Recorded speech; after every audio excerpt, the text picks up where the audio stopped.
We're going to begin big picture start.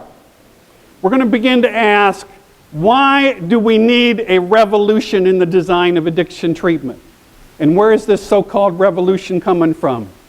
I'm going to introduce this shift, what I'm going to call a fundamental paradigm shift, from a pathology knowledge base as the center of our field. And we know a lot about addiction. Can we just acknowledge that? I mean, we know a lot about it. We can fill library after library with what we know about addiction. And we've learned a lot about this thing we call treatment over the past 40 years. But here's an interesting question. From the standpoint of science, what do we really know about recovery? How many libraries could we fill if we just put the scientific knowledge base of recovery? In 1998, I was going into Texas Dallas to do a conference not unlike this on another subject. I volunteer my time for recovery advocacy organizations when I travel. So the night before, I'd come in early to do a presentation for the recovery community. But in the afternoon, I was interviewing some old timers about the early history of AA and NA in the Southwest. And I'm talking about like the 40s and 50s old timers. I'm talking about the person that I was interviewing was 94 years old. Okay, 54 years of continuous sobriety in the fellowship of AA. So he and 3 or 4 other old timers are sitting around. I did this wonderful interview about the early treatment institutions like Mrs. Pink's Place. These early exotic drying out places that alkies used when things got really bad. So we took a break in the meeting, and Circe, the old timer, now you got to remember, 54 years, he's 94 years old at this point. Circe says to me, Bill, what is this research stuff you do? So I said, well, seriously, I work with this team of people, and we follow people after treatment to find out what happens, to evaluate how effective treatment is. And I said, I'm really excited because we just got funded to follow 1,300 people for 5 years. Now I'm talking about a man with 54 years of recovery. And seriously looks at me and says, 5 years, very impressive.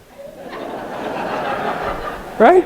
And then he looks at me and he says, what does your research tell you about characters like us? And he kind of waved his arms at these other old timers in front of me. And what do you think I had to say? We don't even know you exist. What do we know from the standpoint of science?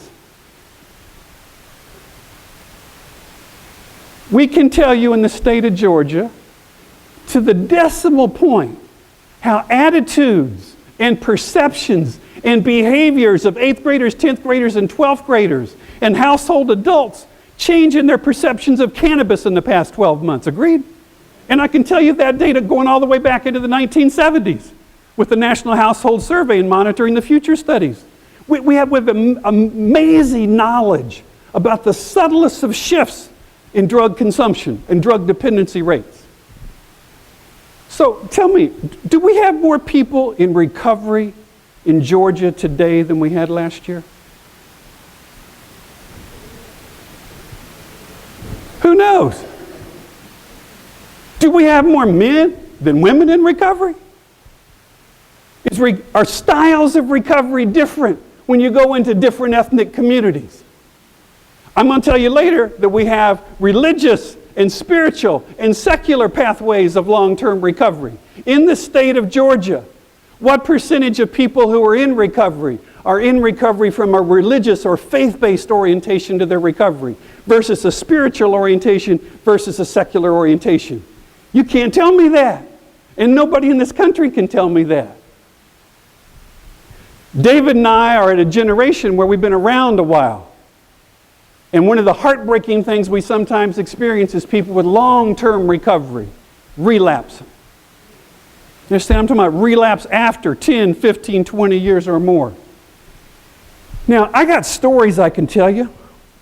I can tell you stories about physical problems as people age and pain medications that got them in trouble and then triggered relapse. I can talk about what happens when somebody's wife or husband dies 25 years into their recovery, or the death of a child.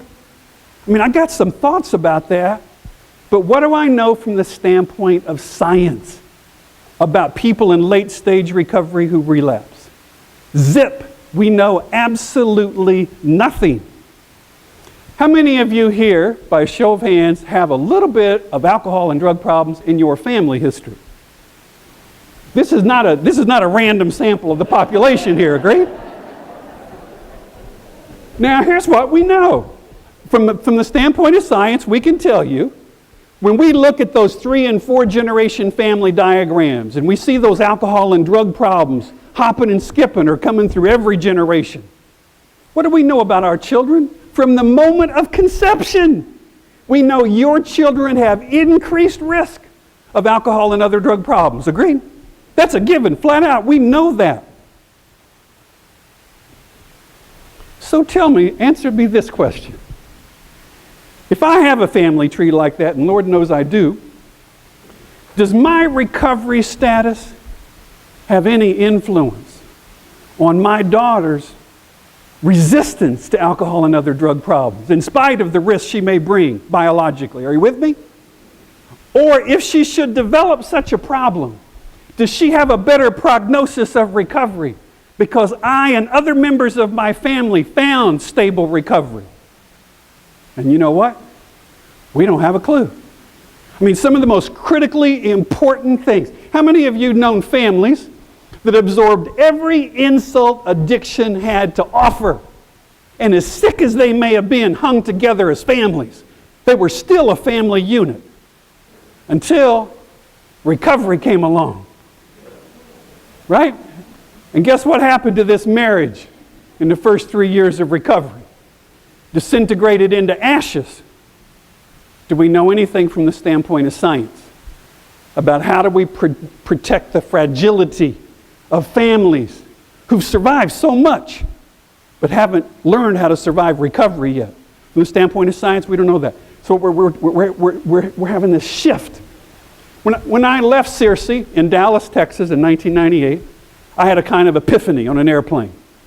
And here was my epiphany. My epiphany was, I spent my whole adult life studying the problem. And I know a lot about the problem. But you know, I don't know a lot about the solution. From the standpoint of science, I don't know a lot about the solution.